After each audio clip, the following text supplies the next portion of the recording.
This building, and that's why she won the Olympic trials here just about a year ago, and yet she does not start here as favorite. The 100-meter champion is the one that you think will potentially sweep? I don't think this race is going to be that close. Melissa Jefferson Wooden is trying to do something that no American has done since 2003. Tori Edwards win the 100 and the 200, the national championships. Her personal best is 21.99. She's about to smash that right now. But we also have the bronze medalist from Paris. Yeah, the United States got 2 of the 3 medals in Paris last summer, and this is the young woman who got that bronze. Brittany Brown, personal best 21.90. It's taken her a while to look like the Brittany Brown from last year, but her semifinal indicates that she's going to be hard-pressed to miss this team. But it is a very competitive field. Mackenzie Long in 8 as well.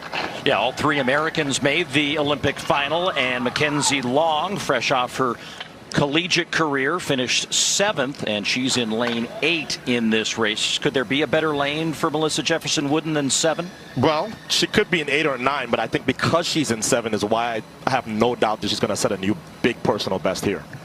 Toyota Women's 200-meter final.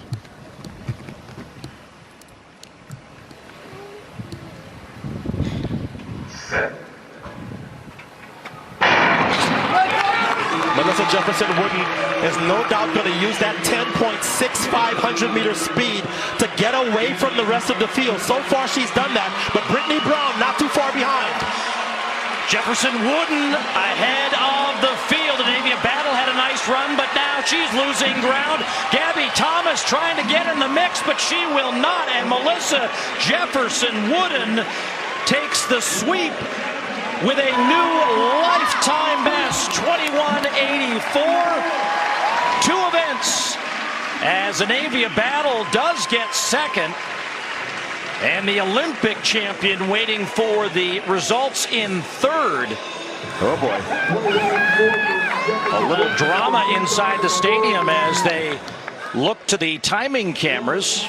Crowd is quiet. That's the way it is. That's the way it is when you're an American athlete. Nobody is guaranteed any positions. One-time world record holder Kenny Harrison also in this field. And there is a look at her. She's in lane 6. Yeah, and she's been running well throughout the rounds, even though they only ran 1 round to get here. The reason why I think this race is going to be fast is because they had a nice warm-up just about 2 hours ago. The wind continues to be at their back. And more importantly, Masai Russell ran a very easy 12 before. There's a look at Alicia Johnson, who made the team to Paris and then finished 7th in the final. Outside chance at a world record here. Don't think that there's no chance. There's an outside chance based on how good, particularly Masai Russell, has looked in 5. 12:12 is that time. It was set on this track by Tobi Amusan at the World Championships in 2022. Set. And we'll get to the first hurdle, and Masai Russell is a little bit ahead of Stark here as Tanea Marshall in the mix. Alicia Johnson on the outside, but it is Masai Russell 12:23. We'll wait for the official time, but another quick one just off her American record, but punches that ticket to Tokyo. So for the year already, she's run 12.1 and 2:12.2s. Listen, I don't want people at home to lose sight of how fast this is. The number of women in his 12:25 is 7. And she's looking around like, what, me worry? So it's officially 12:22. That's a time that only 5 women have ever betted, including herself. And it's a meet record, taking down her old meet record from winning the Olympic trials here. And I'm telling you, no record, no world record today, but you better believe that when they get on that equally maybe fast track in Tokyo, this is an event that's going to produce some very fast times once again. So already with the American record this year, this time the 7th fastest ever run, with a confidence that she will carry now to Tokyo.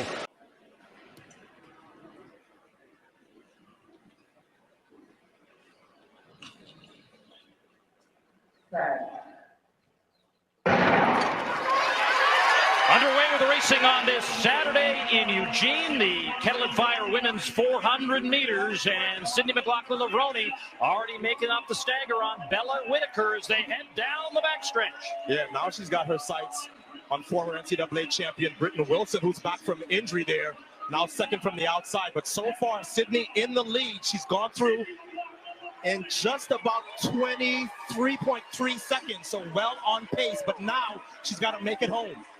As Lena Irby Jackson on the inside, one lane by Sydney McLaughlin-Levrone, 2 golds in the relays in Tokyo, trying to get back there in September, but it is all Sydney McLaughlin-Levrone as she stretches out her lead and will stretch towards the line and try to get under 48 seconds, 49 seconds again, and does so and wins the national title. That's only her 3rd time in her career under 49 seconds flat, so Sonia Richards-Ross's American record survives yet another attempt by Sydney McLaughlin-Levrone. Everybody. It was good. It was good. After yesterday, being able to come back, just get another under my belt. Feel that, that's what you need to feel. That's where you go back to the drawing boards and figure out what you need to work on. But I think 2 days like that back to back is a great feel for me. When did you decide to concentrate on the 200 flat? I think there was always a thought throughout the season, but things change with us so drastically, just depending on where our fitness is at. I think, after, I want to say going into pre, we had an idea we wanted to focus on the 4, and I think we were like, listen, this is a challenge. It's not as comfortable for us, but I want to challenge myself. I felt like this is a year I wanted to step out of the box and really push myself in a different way, and so obviously it's uncomfortable, but I wanted to commit to it, and I'm committed to it, and just excited to see where I can push myself to. Have you set yourself any specific targets? I mean, I think everyone talks about the American record, of course. That's going to come when it's supposed to come. I think this year, and this event has taught me patience. I think I've learned a lot about myself. I've learned a lot about the 400. But ultimately, every day it's stepping on the track, being the best I can be, figuring out a race that is very foreign to me, and taking on new challenges and being comfortable being uncomfortable. Will you do the 400 only in Tokyo, or would you consider trying to get the wild card in the 400 despite first? No, we'll focus just on the 400. Yeah, I think that's a very daunting task in and of itself. It's a very competitive field, so I respect those competitors for sure, and I want to make sure I can give my all to those races. Is that just for 2025, and then maybe you guys rechart course for 2026, or? Yeah, I think that for this year, 400, possibly the relays, just pushing myself in this, and then each year is a new year, and we'll see what each one brings. All right, we gotta go, guys. Thank you, guys. Take care.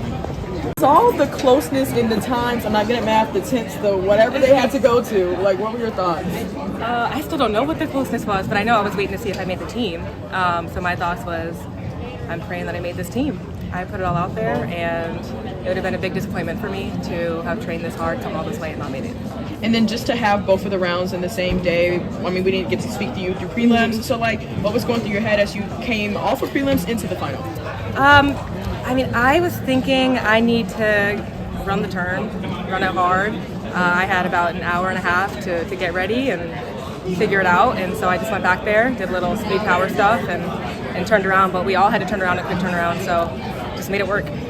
And what was behind your decision to drop the 100 for this meet and just focus in on the 200? Truthfully, just doing my coach's plan. The plan was to run one round of the 100, hopefully get a good time in, just feel it out, get out there and get a shakedown in, because we also only had 2 rounds of the 200. So you really want to get a feel for the track, shake the nerves out and all that, get kind of competition mode, and that's what I did. When you finished, did you have any idea how you felt, where you were in that photo finish, or were you just No, really that's the thing. I had no idea. I did not realize that I was in that position. When I race, it almost is kind of like I'm in the zone, almost like a blackout moment. So I saw Melissa, I saw Anathia, and then I saw a pause. So I was definitely nervous. I thought I had it, but again, I didn't know in that moment. So, of course I was nervous, but I'm happy I made the team, and now I have an opportunity to go back to Texas and focus and get ready for Worlds. What's the last couple weeks of training been like leading up to USA's, and how have you kind of felt about where you're at? Well, truthfully, I haven't been able to train too much, which is it's kind of tough because I'm dealing with an Achilles issue, and so when you have to take a couple weeks off before USA's, that's never a good feeling. But I'm confident in what I'm able to do. I've had some good races under my belt this season, so I have faith in that. But yeah, you always want to go when USA's healthy at the end of the day, so it's rough. When did you pick up the Achilles issue? It's something that's been going on on and off throughout the season, and about 2 weeks ago, I couldn't I couldn't even jog on that foot. So, but it's not something I wanted to give too much life to, right? I had a big meet coming up, that being USA's, and I don't want to focus on it. So I took a week off of training last week, geared back up, got ready. When was the last day or the first day you started running again after taking the break? The week before I came out here. So what is the week of Eskies? I had to be off completely. So I had to spend the week just doing rehab in LA, and I came back the next week and started training again. Do you feel 100% today? I wouldn't say 100%, but I definitely feel enough to go out there and give it my all, which I did. I felt good enough to make the team. Is the injury behind you now? Can you train for the 6 weeks, or are you still going to be managing it? I think we're going to manage it a little bit, but I think I showed enough fitness, enough health today to show that I'll be ready for USA's. I've seen other athletes do it this season. They had to take some time off, and they came back incredible. So I think I can do the same. Coming off the Olympics where you got the gold medal, I wonder if you've reshifted your mindset, and of course now with this little setback, approaching the World Championships now. It definitely is a different mindset. Thinking about where I was a year ago today, just how badly you want to make the Olympic team, how badly I wanted that gold medal. There was a lot of motivation. It was a very intense time. I think this year it has been about kind of maintaining that legacy. Of course, there have been so many things that come with being an Olympic champion, right? I've missed a lot of training days, Met Gala, SBs, things like that, photo shoots. But, the goal is always the same. It's just to be the best I can and show up and work, be dedicated, and do my job. And, I think I did a pretty good job of that today, but obviously I'm not 100% satisfied with the results. But I'm lucky that I have an opportunity to go back. And I think I have, 6 weeks to get ready for Worlds and get ready for a gold medal. And so I definitely have that fire under me again. I definitely think I needed that. What's the most challenging aspect from what you were just talking about, that gold medal? Yeah. Has it been more of a hangover than you expected? Yeah, I think every phase of my career has its challenges.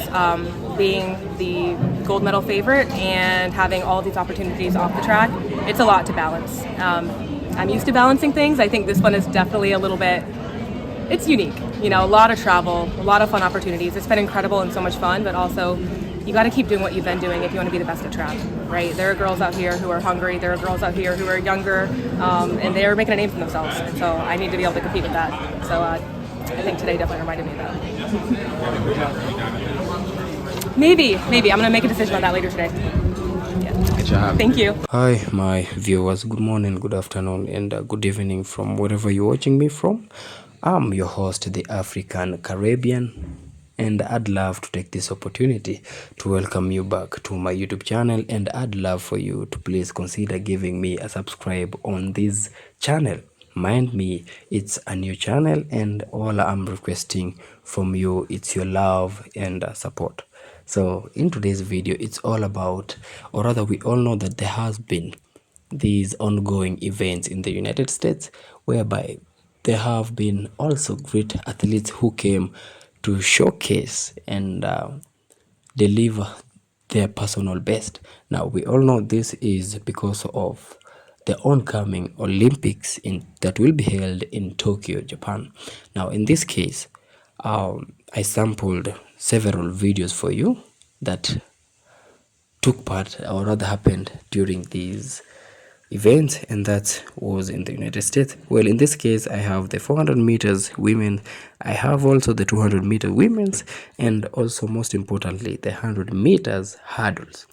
Now, just to, or rather before we even dive into this commentary, I'd love for you, please consider subscribing again to my channel, like my videos, give them a thumbs up so that YouTube, or rather the YouTube algorithm will be able to recommend these races to a lot of people and a wider audience as much as possible, so that we might help those who could have not had the chance to watch these events in real time. So let's talk about the impressive performance in the 400 meters women, whereby we saw Sydney give us a very impressive performance. Well, we know it takes a lot for one to represent or rather showcase their performances at this professional level. We all know that they are preparing for this Tokyo Olympics, and we also wish them all the best. And also to acknowledge that the weather was favorable, the fans came out in massive numbers. This shows that the world of track and field is completely winning, and we know that these athletes really need these fans. This gives them a great morale for them to perform and deliver what is expected of them. So Masai Russell, she was great. Her timing, her strides, we've seen her give us best performances, and impressive, just to say. She's been giving us impressive performances all through. Now, also when we look at the 200-meter race, it was just an impressive race to watch. We saw how great the United States had a great lineup, and these are professional athletes. These are people who are well equipped with knowledge of track and field. Just that, and we saw a little altercation in the men's race, whereby Bednarek and Noah Lyles really had some collisions, and what Bednarek did to Noah Lyles, that was not great at all, because we all know these athletes, their bodies are so sensitive to anything. Because in this case, the reason to why I'm saying this, if Noah Lyles could have tripped and fell, we could be so assured that he would maybe pick up an injury, and that could sideline him for some months. And also, when it comes to Bednarek, he could be suspended. And we know the countries are really looking forward to these great athletes represent them at the highest level. So we saw Melissa give us some of the best performances. We are familiar with this name, we are familiar with her performances, and so just to say that it was just impressive to see her perform amongst other athletes.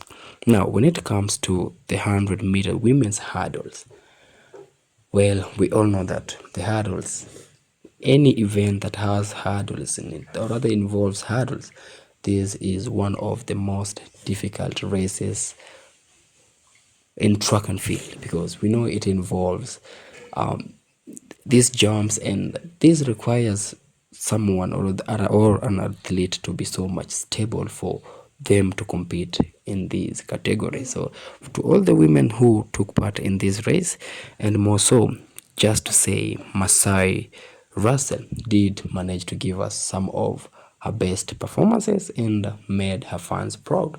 So all the best to all of these athletes in the coming Tokyo Olympics. We all know this is just preparations to these oncoming Olympic Games. So once again, I'd love for you to please consider subscribing to my channel if you're yet to subscribe.